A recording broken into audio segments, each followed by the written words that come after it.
Hello everyone, welcome back to your channel Billion Education where we aim to reach and teach billion population. So guys, स्वागत है आपका अपने channel Billion Education पे। हाजिर है आपके सामने अगेन क्लास 10th की आपके first chapter historiography development in the west वाले का लास्ट पार्ट लेके। तो मेक श्योर करें वीडियो को लाइक जरूर करें, इसे अपने दोस्तों में शेयर भी करें और जब मन भर जाए तो कमेंट भी करने की कोशिश जरूर करें। तो दोस्तों स्टार्ट करते हैं कार्ल मार्क्स से। अगर लाने हैं आपको मार्क्स तो पढ़िए कार्ल मार्क्स। ये इंपॉर्टेंट क्वेश्चन होता है, हर साल आए दिन कार्ल मार्क्स, चाहे चैप्टर 1 चाहे चैप्टर 2 में आपको कार्ल मार्क्स के बारे पढ़ने मिलेगा और क्वेश्चन भी जरूर मिलेगा वहां पे। तो स्टार्ट करते हैं हमारे कार्ल मार्क्स से। अब वैसे तो ये बहुत सीरियस बातें बोलेंगी जो रियल लाइफ में भी अप्लाई होती हैं। आप इसके अलावा जितने भी लोगों के बारे में पढ़ लो बच्चों, हमको लगता है कि क्या ही भलती बात कर रहे हैं, लेकिन इनकी जो बात है लगता है कि बात तो सत्य है। बंटाई सही बोल रहे हैं। देखो ये बंटाई क्या बोलते हैं। Okay, in the later half of the 19th century a new school of thought arose keeping in view the new thesis formulated by Karl Marx। तो जब ये कार्ल मार्क्स आए तो ये भले कल के नाम, मतलब इनके नाम में है कि कल का लौंडा, लेकिन ही वॉज अ वेरी इंपॉर्टेंट लौंडा। वाई? ये जब आए भैया, जब इन्होंने अपनी बुकें लिखनी शुरू की, पूरा का पूरा वर्ल्ड इन्फ्लुएंस हो गया। इंडिया के अंदर हमारे जो आप फेमस जो भी थिंकर्स सोचते हो, जो भी रिवोल्यूशनरी जिसने फ्रीडम फाइट में हम लोग को हेल्प किया, कौन थे? भगत सिंह। सब के सब कार्ल मार्क्स की थ्योरी से हमारे प्रेशराइज थे और उनसे इन्फ्लुएंस थे बच्चों। तो ये थे, भले इनके नाम में कल का लौंडा, but he was very influential लौंडा। तो स्टार्ट करते हैं, इनके वजह से पूरा 19th सेंचुरी इन्फ्लुएंस हो गया। अकॉर्डिंग टू कार्ल मार्क्स ऐसी क्या बात इन्होंने बोल दी? History was not about abstract idea, it was about living people. तो ये तो पहले हिस्ट्री से रिलेटेड कुछ बात भी की है। बोले देखो भैया, ये ख्याली दुनिया के ख्याली सपने नहीं है, दिस इज रियलिटी। कुछ लोगों के साथ पास्ट में कुछ अच्छा बुरा हुआ था। तो हिस्ट्री लोगों के बारे में है, परियों की गाथा नहीं है कि हम आए हैं, परियों ने हमको आशीर्वाद देके यहाँ पे माँ बाप के सहारे भेज दिया कि जा जी ले जिंदगी, ऐसा कुछ नहीं है। So he was a strict person, इसलिए मैं बोल रहा हूँ इनके हर एक बात दिल को चुभती है। तो पहली बात, history is all about living people, not about abstract idea. ये सब याद करते चलो। Next, human relationships are shaped by the. तो देखो, मेरा और दूसरे ह्यूमन का रिलेशनशिप कैसा होगा, अच्छा होगा बुरा होगा, ये आप भी देखिएगा। ये तय होगा जो आगे हम बात करेंगे उससे। कैसे? देखो, fundamental needs of the people, the ownership, nature of prevalent means of production to meet those needs. तो चलो ये चीज को मैं इजी कर देता हूं, आ जाओ। देखो, फंडामेंटल नीड्स ऑफ पीपल, लोगों की सबसे इंपॉर्टेंट जरूरत क्या? फंडामेंटल मतलब क्या? बहुत इंपॉर्टेंट और बहुत बेसिक चीज है। जैसे मैं बात करता हूं, समझो हम लोग को चाहिए फूड, क्लॉथ, शेल्टर और एक और चीज जोड़ दूं जो हमारे बच्चों के लिए भी इंपॉर्टेंट है, इंटरनेट। चाहे पढ़ाई करनी हो, चाहे किलोग्राम इंस्टाग्राम पे सारी चीज हमको चैट करनी हो। तो देखो, fundamental needs of the people, तो ये फंडामेंटल नीड मान लेता हूं, ठीक है। इससे डिसाइड होगा रिलेशन कैसे होगा। दूसरी चीज, द ओनरशिप, मतलब क्या? इनकी ओनरशिप किसके पास है? आप पाओगे यहां पे जो हर एक इंपॉर्टेंट जगह और बिल्डिंग है, इसके ओनर्स कौन है? और ऐसे बहुत सारे झोपड़ी हैं, आप लोग देखे रहोगे ट्रेन के साइड में। तो इंपॉर्टेंट प्लेसेस के ओनर है रिच पीपल। ताज होटल ले लो, कोई भी ले लो। और ये सब सारी चीजों के ओनर कौन है? Poor people. और दूसरी चीज, तो ये मैं किसके बारे में बता दिया? हाउस से रिलेटेड। ऐसे ही फूड, अच्छा फूड इनके पास है, अच्छा क्लोथ इनके पास है, अच्छा शेल्टर इनके पास है। इनके पास फूड की कमी है, इनके पास क्लॉथ की कमी है, इनके पास शेल्टर की कमी है। क्या सभी को घर मिलता है? नहीं, इनके पास भर भर के सारी चीजें। एक तो पहला हुआ फंडामेंटल नीड, किसके पास कितनी है। दूसरी चीज, इनके ओनर कौन कितने हैं। थर्ड चीज देखो, the nature of prevalent means of production to meet these needs. Means of production मतलब क्या? जिससे आप लोग ये सारी चीजें बना सकते हो। जैसे कि मैं बोलता हूं मीन्स ऑफ प्रोडक्शन क्या होते हैं। सबसे अच्छा एग्जांपल लेता हूं, मनी। अगर मनी रहेगी तो मैं सारी चीजें यहां से ले सकता हूं। जस्ट एक एग्जांपल, ऐसे मैं बहुत सारी चीजें ले सकता हूं। पैसा रहा तो मैं फूड, क्लोथ, शेल्टर। तो ये क्या बोलते हैं, ये जो मीन्स ऑफ प्रोडक्शन है जिससे आप और सारी चीजें खरीद पाओगे, इसका ओनर कौन है? गजब यार, अगर सर ये डायग्राम नहीं बनाते तो ये समझ में ही नहीं आता। ये चित्र नहीं, ये आपके इमोशन है। आपके बुक में जो आप लोग लिखने वाले हो उसकी पूरी कहानी है। जस्ट ये डायग्राम को याद करो। पहली बात तो इन्होंने क्या क्या बोला, fundamental needs of the peer, human के रिलेशन कैसे तय होंगे, फंडामेंटल नीड्स कैसे हैं। दूसरा, ये कितने लोगों के पास है, द ओनरशिप इसका कौन है, and the prevalent nature of prevalent means of production to meet those needs. तो जो ये मीन्स ऑफ प्रोडक्शन है उसका नेचर कैसा है, मतलब वो किसके पास है। क्या मैं बता सकता हूं कि रिच पीपल के पास ही है, रिच पीपल के पास मनी ज्यादा है तो उनके पास ये जो सारे फूड क्लॉथ शेल्टर ये भी ज्यादा है। तो ये सब वाले क्या हो गए, हैव्स। रिच क्या हो गए, हैव्स, और वहीं पे पुअर क्या हो गए, हैव नॉट। इनके पास ये सब सारी चीजें नहीं है, इसी को बोलते हैं हैव्स, हैव नॉट। हैव्स के पास क्या होता है, बेसिक नीड्स होती है, फंडामेंटल नीड्स की जो जरूरतों की चीज है वो सारी होती हैं। दूसरा, इनके पास मीन्स ऑफ प्रोडक्शन पे कंट्रोल होता है। वहीं पे हैव नॉट के पास क्या होगा, उनके पास ना बेसिक उनकी जो फंडामेंटल नीड्स है वो पूरी नहीं होती, मीन्स ऑफ प्रोडक्शन उनके पास नहीं होता है। तो क्या ये दोनों के बीच में रिलेशन अच्छा होगा, ये बोलेंगे कि तुमने पूरे नेचुरल रिसोर्स को कि अपना बोलते हैं ना कि आपने अट्रैक्ट कर लिया है, आपने चूज लिया है। ये बोलेंगे हमने, रिच वाले बोलेंगे हमने अपनी मेहनत से किया हुआ है। तो ये दोनों के बीच में लड़ाई रहेगी। और ये कार्ल मार्क्स बनता है, क्या बोलते हैं, रिच हमेशा रिच होते जाएगा, पुअर हमेशा पुअर होती जाएगा। और इसी को बोलते हैं, ये लोग लड़ाई करेंगे, एक दूसरे से हेट करेंगे, बोलते हैं क्लास स्ट्रगल। ये करेंगे इनको दबाने का, ये करेंगे खुद को उठाने का और इनको नीचे लाने का, क्लास स्ट्रगल। आपको सारी चीजें मैंने बता दी। द एक्सेसिबिलिटी, यही चीज मैंने बोला, देखो पीछे मैंने जो डायग्राम बनाया था, मनी बनाया था ना, एक्सेसिबिलिटी मतलब इसकी एक्सेसिबिलिटी किसके पास है, of these means of different state of the society may not be equal. तो मनी को जो एक्सेसिबिलिटी है सबके पास नहीं है। मैंने क्या बताया था, मनी की एक्सेसिबिलिटी किसको है, सिर्फ रिच पीपल को है। सो फंडामेंटल नीड्स पे कंट्रोल किसका है, ओनरशिप किसका है, उन्हीं का है। और जो प्रिवेलेंट हमारी बोलते हैं एक्सेसिबिलिटी टू ये सब सारी चीजें मीन्स ऑफ प्रोडक्शन, ये भी रिच का है। तो रिच वर्सेस पुअर की एक लड़ाई चालू हो जाएगी। Okay, this inequality causes division of the society into classes and leading to class struggle। तो दो क्लास बने, haves, have nots। अब ये inequality है, haves के पास रिसोर्सेज ज्यादा है, have not के पास नहीं है, तो ये क्लास स्ट्रगल चलता रहेगा। ये बोला था कार्ल मार्क्स ने। चलो, according to Karl Marx human history is the history of class struggle. ये बोलते हैं हमेशा रिच और पुअर की कहानी है, ये मेरी जुबानी है लेकिन रिच और पुअर की कहानी है। As the class that owns the means of production, means of production मतलब जिससे सारी चीजें आप बना सकते हो। आप अगर एक कंपनी खोलना चाहते हो जिससे और सारी सामान आप बेचोगे, लोग खरीदेंगे, तो आप अमीर होते जाओगे।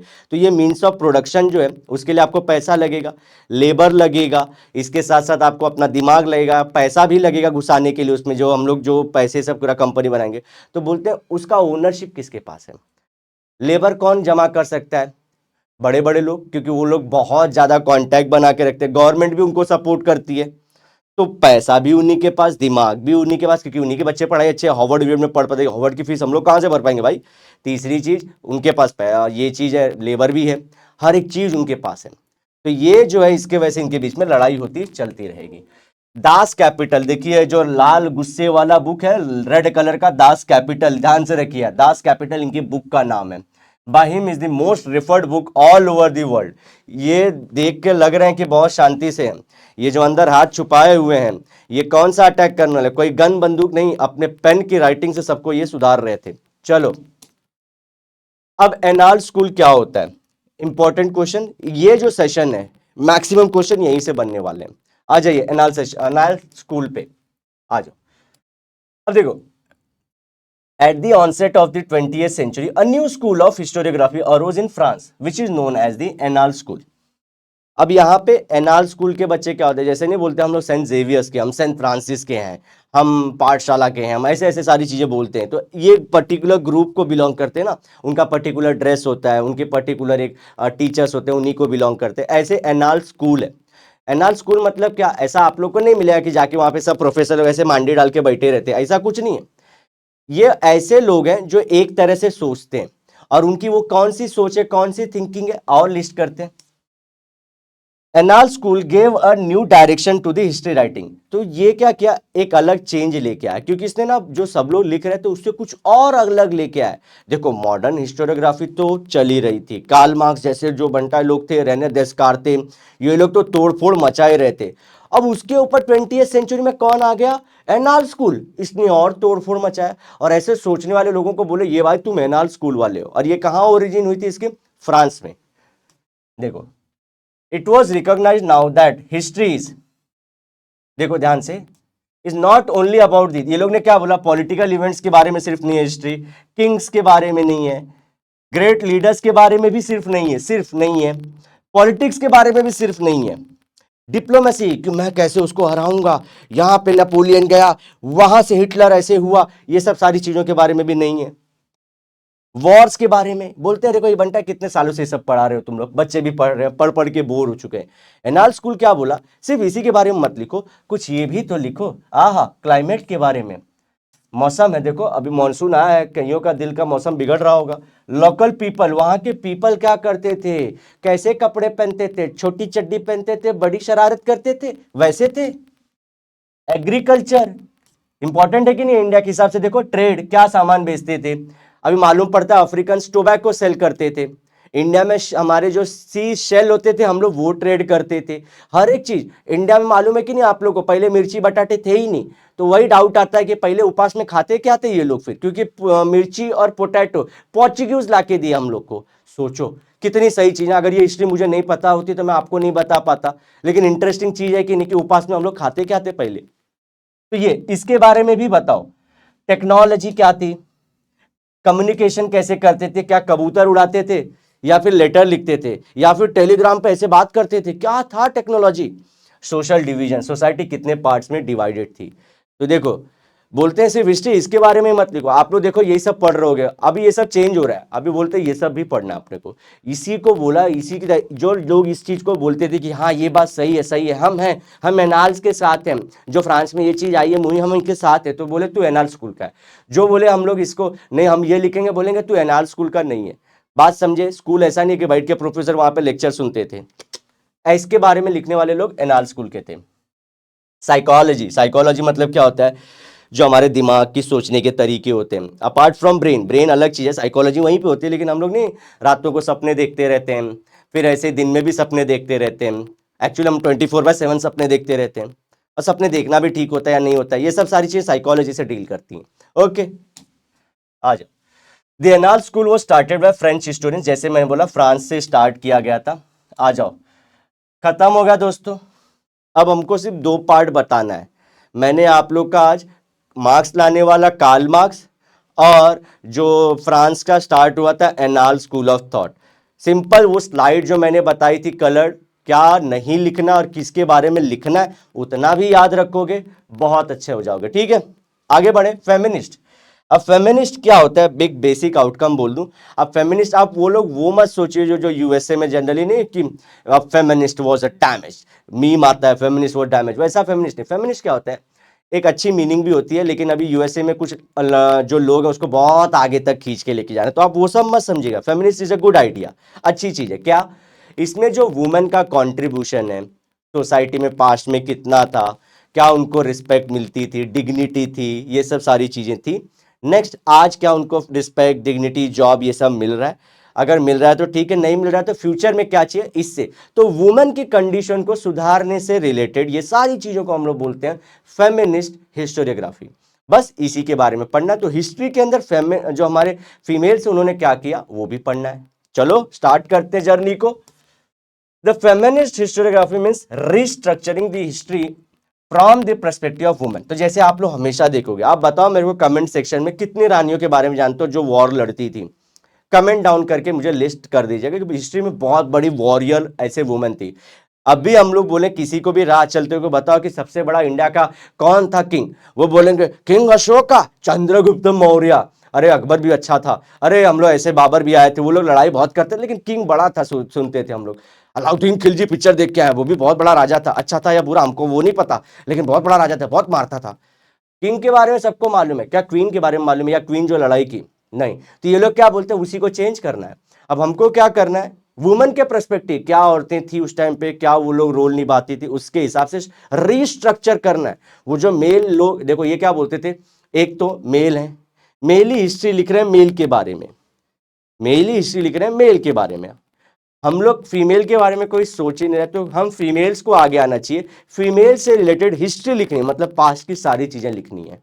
आ जाओ, the writing of the Simone de Beauvoir, ठीक है, ये लो आप लोग देखो, बाद में आप लोग स्कूल में जाके बोलोगे अरे वो सीमा बुआ के बारे में पढ़ा क्या, सीमा, हमारे बच्चे ऐसे ही बोलते हैं, अरे सीमा बुआ का क्वेश्चन आ रहा है, सीमा बुआ का क्वेश्चन आ रहा है। तो हमारे इंडिया में इनको सिमोन दे बुए को हम लोग ने नाम चेंज करके सीमा सीमा बुआ रख दिया है। जैसा भी रहे स्पेलिंग सही लिखना, क्योंकि हम लोग को एग्जाम में आता है लिखने को। ये देखो सिमोन दे बुआ ऐसे पढ़ते हैं। Help in establishing fundamentals of feminism, तो इन्होंने स्टार्ट किया, इन्होंने वो बोलते ना आग लगाया सबके अंदर कि क्या कर रही हैं हम औरतें, ठीक है, हमको अपनी हिस्ट्री अपने हिसाब से लिखनी चाहिए जो सही होनी चाहिए, ऐसा भी नहीं कि कुछ फेकोलॉजी होना चाहिए, सही सही वाली हिस्ट्री लिखनी है अपने लोग को। तो she was the first person, okay, she was a French, again France वालों का रोल देख रहे हो, मस्त है। The feminist historiography emphasized not only on the inclusion of women in history, but also on the rethinking of the male dominant perspective of history। तो इन्होंने क्या बोला कि सिर्फ ऐसा नहीं है कि सिर्फ हमको फीमेल की हिस्ट्री लिखनी है, बोलते वो तब ठीक है, चलो फीमेल के बारे में हम लोग प्राणियों के बारे में पता चलते करते चलेगा, लेकिन वो क्या बोल रहे हैं, उसको जो मेल डोमिनेटेड वाला पहले लिखा गया था कि ये लड़ाई कर रहे थे, तो बोलते ये जो डोमिनेंसी है सिर्फ मेल की ना, इसको भी चेक करो थोड़ा, क्या सच में मेल राजा ही लड़ रहा था या फीमेल रानी पीछे से चला रही थी। अब देखो भाई, लिखने को कुछ भी लिख सकते हैं, तो बोलते हैं एक तो वुमेन से रिलेटेड हिस्ट्री लिखेंगे कि ये रजिया सुल्ताना थी, फिर हमारे जो थे इस तरह से राइटर्स थी, लोपमुद्रा करके हमारे जो थे उस टाइम पे वेदों के काल में जिन्होंने बहुत बड़ा कंट्रीब्यूशन किया था उपनिषद और वेद से रिलेटेड, तो वैसे बोलते हैं वो सब लिखो। लेकिन बोलते हैं जो मेल डोमिनेटेड वाला सिस्टम है ना कि सब जगह मेल मेल मेल कर रहे थे, नहीं, इसको भी थोड़ा डाउन करो, इसका टोन डाउन करो। चलो, It drew historical research to focus in depth on various aspects of women's life such as, तो ये बोले कि चलो वो सब सारी चीजें ठीक कर लिया, लेकिन हमको इन डेप्थ डीप में जाके पढ़ाई करनी है वुमेन की बहुत सारी कंडीशन को, पास्ट में जाके कौन कौन सी चीजों के बारे में। देखो देयर एम्प्लॉयमेंट, उनको जॉब कैसे मिलते थे, दूसरा their role in the trade union, देखो ट्रेड यूनियन छोटा सा दिखा, ट्रेड यूनियन मतलब क्या है, हमको 8 घंटे से ज़्यादा जॉब कराओगे तो आपके खिलाफ हम उपद्रव कर देंगे, आपकी ईंट से ईंट हिला देंगे, वही ट्रेड यूनियन वाले होते हैं जो स्ट्राइक पे जाते हैं, स्ट्राइक अलाउड नहीं है, प्रोटेस्ट अलाउड है, तो ये सब सारी चीज़ें। Next, the institution working for their cause, ऐसी कौन सी इंस्टीट्यूशन थी जो इनके कॉज के लिए काम करती थी, मतलब औरतों को आगे बढ़ाने के लिए काम करती थी, कोई किंग या कोई इंस्टीट्यूशन थी। जैसे कि आप लोग पढ़ोगे Raja Ram Mohan Roy was the first modern man of the India according to Jawaharlal Nehru ji, he was the first modern man, अगर हम लोग किसी को बोलें तो, क्योंकि उन्होंने औरतों को आगे बढ़ाने में काम किया था। देयर फैमिली लाइफ, फैमिली में क्या करती थी, आप बाओगे देखोगे बहुत सारे जो यूरोपियन है वहाँ पे चीज़ मेकिंग में वुमेन का रोल ज़्यादा था, तो मतलब वहाँ पे एम्प्लॉयमेंट था उनके लिए, क्योंकि चीज़ औरतें बनाती थी, मर्द जाके सोसाइटी में बेचते थे, तो वहाँ पे रोल था उसका। इंडिया में क्या था, इंडिया में एग्रीकल्चर में पहले भी नहीं था, थोड़ा मोड़ा था, लेकिन इन हाउस वर्क था। आज देखो एग्रीकल्चर में औरतें आगे आ रही हैं, अब इसको भी लेके बहुत सारा डिबेट है, आगे हम लोग कर सकते हैं। चलो, in the historical writings after 1990, women were portrayed as an independent social class, independent social class इनको अनाउंस कर दिया कि ये है रानी, अब ये किसी पे डिपेंडेंट नहीं है, मर्दों की जरूरत नहीं है, औरतें अपने से अपना समाज चला सकती हैं, क्योंकि ये पैसा कमाना शुरू हो चुकी थी। आ जाओ, अब आते हैं last part of the chapter, Michael Foucault. कौन, माइकल फुको। अब इसको भी हमारे बच्चे बोलते हैं ओ भाई फुको के बारे में पढ़ा क्या, वो फूक रहा था, ऐसा नहीं करना बच्चों, माइकल फुको इनका नाम है। अब इसका नाम भी आप लोग देखो, जो स्पेलिंग बता रही है इसके हिसाब से भी बच्चे बोलते हैं, गाली वाली देते, बाद में बोलते हैं कि अरे सर टीचर हम उनका नाम ले रहे थे। अब हम भी समझ जाते हैं कि ये कौन से दिमाग से बात कर रहा है, तो माइकल फुको बोलेंगे इनका। देखो ये भी हंस रहे हैं उसी जोक पे कि तुम लोग मेरा नाम बिगाड़ दे यू इंडियंस। आ जाओ, अभी ये भी फ्रांस के थे, historian of the 20th century, Michael Foucault या मिचेल फुको भी बोल सकते हैं, brought forth a new concept of historiography. ये नया, ये भी नया लाइन, क्योंकि सब लोग नया नया ही ला रहे हैं, ये भी नया ही लाए, क्या नया लाए। देखो इसमें इंपॉर्टेंट क्या है, पहली बात तो इनका नाम, इनका ओरिजिन, हमेशा मैं बोलता हूं पर्सन का नाम, उनका प्लेस ऑफ ओरिजिन, तीसरी उनकी बुक का नाम क्या था, और चौथा क्या चेंज लाया उन्होंने। बस इसी बेसिस पे आपके चाहे 2 मार्क के क्वेश्चन चाहे 3 मार्क के क्वेश्चन, फुल पॉइंट्स आपको मिल जाएंगे। ये 4 चीज पढ़ के जाओ। पहले इनकी बुक का नाम देखो, archaeology of knowledge, original book का कॉपी दिखा रहे हैं आपको। argued that the prevailing practice of arranging historical events in a chronological order is not right।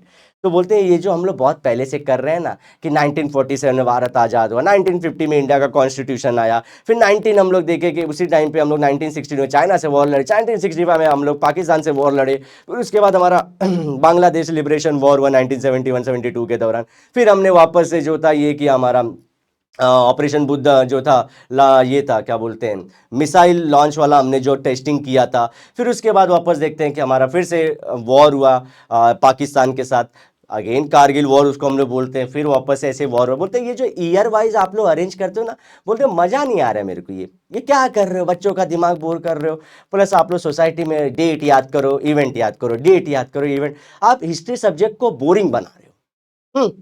आओ, ये क्या बोलते हैं, attention to the fact that, ये देखो ये ऐसे एक जगह बैठे गुप्पी मार के बोले, देखो आप लोग ना मेरी बातों को ध्यान से सुनो। किस बात को, देखो archaeology does not strive to reach the ultimate historical truth, but ये देखो it attempts explain various transition of the past.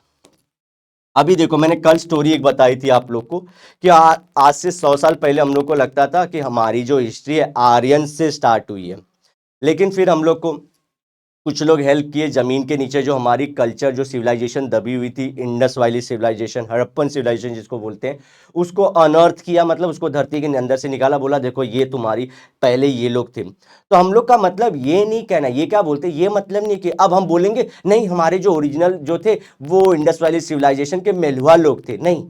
वो क्या बोलते हैं, मजा इस चीज में नहीं है कि हम लोग नीचे से क्या निकाल रहे हैं। आर्कियोलॉजी मतलब जमीन के नीचे दबी हुई चीजें, अरे अब ये रियलिटी है, अरे अब ये रियलिटी है, ऐसा नहीं बोलते। ये रियलिटी मत करो, ट्रांजिशन पढ़ो। मतलब क्या, क्यों इंडस वैली सिविलाइजेशन गायब हुई और क्यों आर्यन सिविलाइजेशन आया, क्यों आर्यन सिविलाइजेशन में जो हम लोग बाद में बोले लेटर वैदिक एरा, अर्ली वैदिक एरा, इनके बीच में ऐसे क्यों बांटे, क्या हो गया था। अर्ली वैदिक एरा अच्छा था, लेटर वैदिक एरा में कास्ट सिस्टम आ गया। फिर क्यों मौर्यन एम्पायर का ट्रांजिशन, मौर्यन एम्पायर आया ही कैसे, अशोका को वो जब नेक्स्ट एरा है तो ये ट्रांजिशन क्यों हुआ, क्यों अशोक पूरे इंडिया में छा गए थे। ट्रांजिशन पढ़ो, ट्रांजिशन इसको ऐसे समझना है, ट्रांजिशन हुए, डेट मत करो, क्रोनोलॉजी। अब ये सच है, ये मिल गया, अब ये सच है, अब मैं इनको बिलोंग करता हूं, बोलते हैं सच्चाई सच्चाई मत खेलो, ट्रांजिशन की सच्चाई समझो। आ जाओ। तो Foucault felt that explaining transition in the history is more important. Transition मतलब इसके बाद ये स्टेप हुआ, ऐसा रीजन हुआ, अब ये आ गया, ये बताना है। जैसे कि मैं ड्रॉ करके हमेशा बताता हूँ, ये धरती के नीचे दबा था, फिर ये मिला, फिर ये मिला, फिर ये मिला, आज ऐसे हैं, फिर ऐसे जा रहे हैं। तो बोलते हैं ये अब पहले ये सच लग रहा था, अब ये सच नहीं, बोलते ये हुआ क्यों, तो इतना जरूरी, ये बोलते हैं कि कैसे हुआ, इतना जरूरी, ये सब सारी चीजों को समझना है कि इतने जरूरी कैसे हुए। ठीक है, next. He called his method the archaeology of knowledge, इसी को archaeology of knowledge बोले।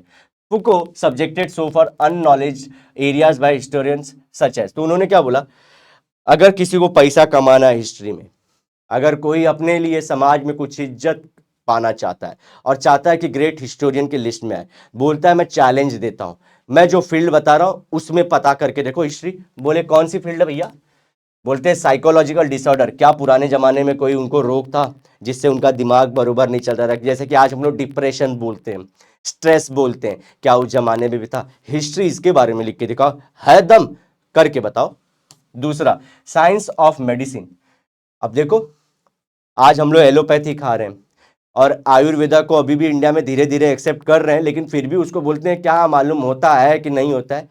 बोले इसकी मेडिसिन की हिस्ट्री के बारे में लिखो, करके बताओ पूरी रिसर्च, और लिख के लो ऐसी इतनी 10-15 बुकें सबके सामने रख दो, तब मानूंगा कि आप रियल हिस्टोरियन और रियल रिसर्च करते हो, और बच्चों को पढ़ने में भी मजा आएगा कि अरे हाँ यार ये दवा खाने से इधर ये ठीक होता है, कितना इंपॉर्टेंट चीज आप सोचो। ये माइकल फुको ने बोला था। प्रिजन एडमिनिस्ट्रेशन, जैसे कि आज भी हम लोग जेल में देते हैं, फिर जैसे पांडे जी बोलते हैं बिटवीन द टू लेग दबदबा के, तो वो ऐसा क्या बिटवीन द टू लेग दबदबा के पहले भी होता था, ये पता करो। ये सब टू हिस्टोरिकल एनालिसिस दस the scope of historiography kept continuously expanding, यही बोलते हैं। Writing of historiography of various subjects like literature, ये देखो इसमें ये सब फील्ड में लिखो, ये सब फील्ड में लिखो, ये सब जो मैं बता रहा हूँ ये सब फील्ड में भी इनको लिखने बोला था। देखे केम इनटू प्रैक्टिस, ये सब आ गया। ओके, ड्राइंग एंड पेंटिंग ये इधर चला गया, केम इनटू प्रैक्टिस। इनके बाद तो क्या हो गया, देख रहे हो हिस्टोरियोग्राफी नया नवेला हो गया। उन्होंने फील्ड चुनी, फिर उसके बाद बोला इसके बारे में भी लिखो। Okay, this was all about हमारा माइकल फुको। आई होप आपको ये वीडियो इंटरेस्टिंग लगी हो। और अगर अच्छी लगी हो तो इसे अपने दोस्तों में शेयर करनी जरूर कीजिएगा। हम लाइव सेशन के साथ आपके सामने हमेशा हाजिर रहेंगे और जब भी आप लोग को जरूरत पड़ेगी आपके अपने बिलियन एजुकेशन आपके सामने हाजिर रहेगी। समस्या आपकी, सोल्यूशन हमारी। मिलते हैं नेक्स्ट लेक्चर में। Till then bye bye, have a great and nice day, sayonara, लेकिन वादे के साथ जरूर मिलेंगे दोबारा बच्चों। बाय।